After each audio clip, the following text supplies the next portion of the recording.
बिस्मिल्लाहिर्रहमानिर्रहीम। अस्सलाम वालेकुम। A1 TV के साथ में हूं अनम नकवी। सबसे पहले न्यूज़ हेडलाइंस।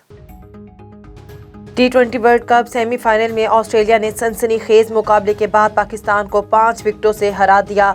ग्रीन शर्ट्स ने 176 रन बनाए। कैंगरूज ने 19वें ओवर्स में हदफ हासिल कर लिया। एतवार को फाइनल में ऑस्ट्रेलिया का मुकाबला न्यूजीलैंड से होगा।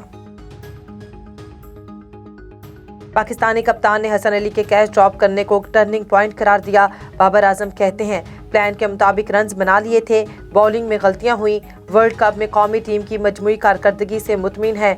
कोशिश है ऐसी परफॉर्मेंस को जारी रख सकें, कोई किसी पर उंगली ना उठाए, मुस्बत सोच रखें। खिलाड़ियों को तलकीन सपोर्ट करने पर शायकीन का शुक्रिया भी अदा किया। जानता हूं कौमी टीम के अरकान इस वक्त कैसा महसूस कर रहे हैं। मुझे क्रिकेट में भी ऐसे ही मायूसी का सामना करना पड़ा। वज़ीर आज़म इमरान खान का ट्वीट।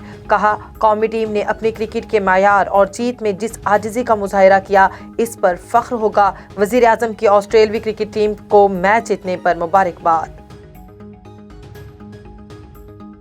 वज़ीर आज़म इमरान खान की ज़ेर सदारत PTI की कोर कमेटी का इजलास आज होगा। सियासी सूरत-ए-हाल और बल्दियाती इंतखाबात की तैयारियों पर गौर होगा। ज़राए के मुताबिक महंगाई पर काबू पाने के लिए इक़दामात से मुतालिक भी मुशावरत की जाएगी। उधर वज़ीर आज़म से अरकान कौमी असम्बली की मुलाकातें। किसानों के वफ़द ने भी इमरान खान से मुलाकात की।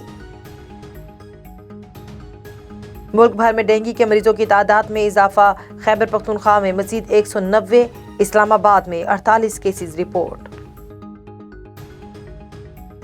हेडलाइन से फिलवक्त इतना ही। मजीद खबरों से बाखबर रहने के लिए देखते रहिए A1 TV। A1 TV, सब पे नजर, अंदर की खबर।